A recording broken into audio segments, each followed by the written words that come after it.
Welcome to our channel. Today we how to enable Nimble CRM to enrich leads automatically, full guide step by step clearly.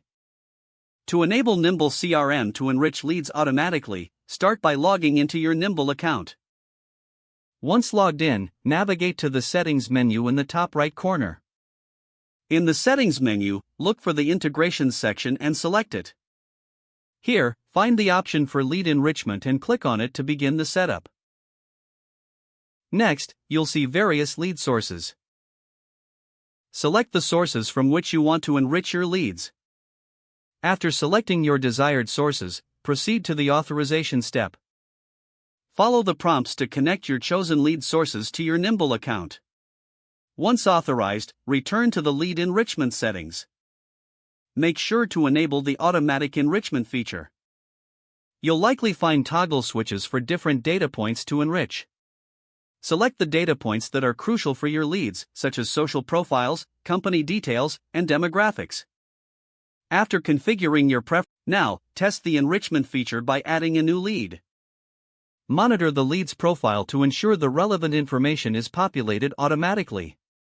If everything works smoothly, your Nimble CRM is now set up to enrich leads automatically. Regularly check the integration settings to ensure everything remains connected and functional.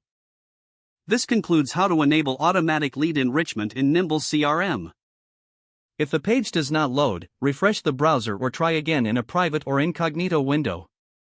Make sure you are using the correct email address, then retype it carefully to avoid small typos. If your password is not accepted, use the reset option and create a new strong password you can remember. Check your spam folder for verification or security emails, then complete any requested confirmation steps. Enable two-factor authentication if available to improve account security and reduce unauthorized access risk.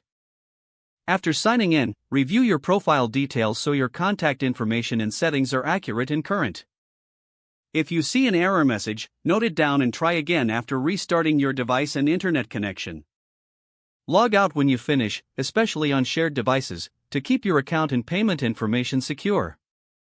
If the page does not load, refresh the browser or try again in a private or incognito window. Make sure you are using the correct email address, then retype it carefully to avoid small typos. Don't forget to like this video and subscribe to our channel for more step-by-step tech guides.